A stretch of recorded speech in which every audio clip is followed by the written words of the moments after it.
নমস্কার বন্ধুরা, flavour ফ্যান্টাসিয়ার cooking শোতে আপনাদের সবাইকে স্বাগত জানাই।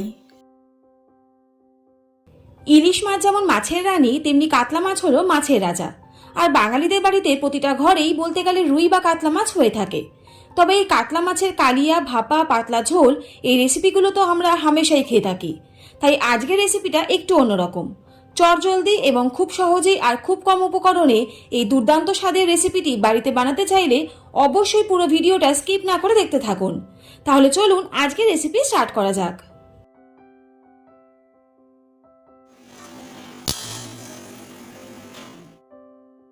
কাতলা মাছের এই রেসিপিটি বানানোর জন্য আমি এখানে 5 পিস কাতলা মাছ নিয়েছি। আর কাতলা মাছটাকে পরিষ্কার করে ধুয়ে নুন আর হলুদ মাখিয়ে প্রায় 15 মিনিটের জন্য রেখে দিয়েছি। কাতলা মাছগুলোকে ভাজার জন্য কড়াইতে প্রথমে পরিমাণ মতন সর্ষের তেল নিয়ে নিলাম। সর্ষের তেলটা খুব ভালো করে গরম হয়ে গেলে গ্যাসের ফ্লেম লো রেখে কাতলা মাছগুলো তেলের মধ্যে দিয়ে দিতে হবে।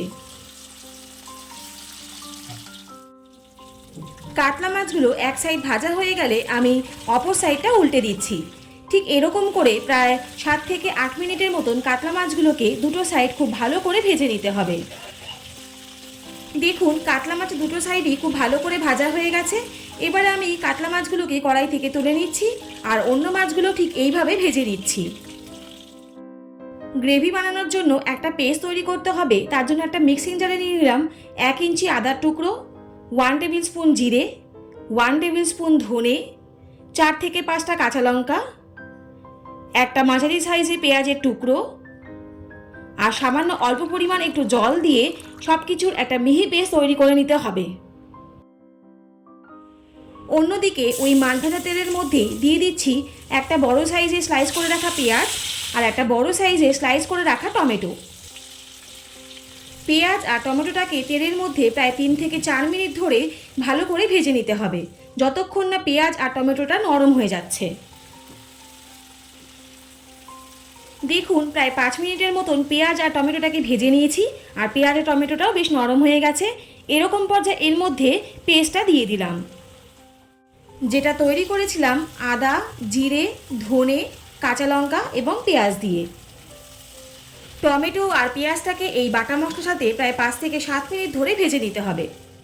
এবার এর মধ্যে দিয়ে দিচ্ছি পরিমাণ মতো লবণ, 1 টিস্পুন হলুদ গুঁড়ো, 1 টেবিল স্পুন লঙ্কার গুঁড়ো। এই গুঁড়ো মশলাগুলো দিয়ে এই বাটা মশলার সাথে আরও 5-7 মিনিট কষিয়ে নিচ্ছি। মশলা থেকে যতক্ষণ না তেল ছেড়ে দিচ্ছে ততক্ষণ এই মশলাটাকে খুব ভালো করে কষিয়ে নিতে হবে।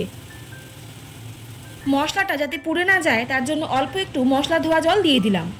এই জলটা দেওয়ার পর মশলার সাথে খুব ভালো করে একবার কষিয়ে নিচ্ছি। পেঁয়াজ আর টমেটোটাকে ততক্ষণই কষাতে হবে যতক্ষণ না এই মশলা থেকে তেলটা ছেড়ে দিচ্ছে। তবে আরেকটা দিকেও খেয়াল রাখতে হবে যেন পেঁয়াজটা খুব বেশি গলে না যায়। দেখুন মশলা থেকে তেলটা ছেড়ে দিয়েছে আর আমাদের সব কিছু খুব ভালো করে কষানো হয়ে গেছে। এরকম পর্যায়ে আমি এখানে পরিমাণ মতন জল দিয়ে দিচ্ছি। আমি এখানে 2 কাপের মতন জল দিয়েছি। গ্রেভির পরিমাণ অনুযায়ী আপনারা জলটা অবশ্যই ইউজ করবেন। এবারে জলটা দিয়ে মশলার সাথে খুব ভালো করে একবার মিশিয়ে নিচ্ছি। গ্রেভির জলটা খুব ভালো করে ফুটে উঠলে এবারে এর মধ্যে ভেজে রাখা কাতলা মাছগুলো দিয়ে দিলাম।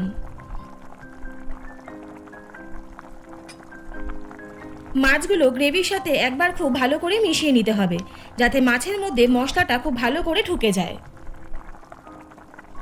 সবশেষে দিয়ে দিচ্ছি 1 টিস্পুন গরম মশলা গুঁড়ো। এবারে 2 থেকে 3 মিনিট রান্না হতে দেব, যতক্ষণ না গ্রেভি থেকে তেলটা বেরিয়ে আসছে।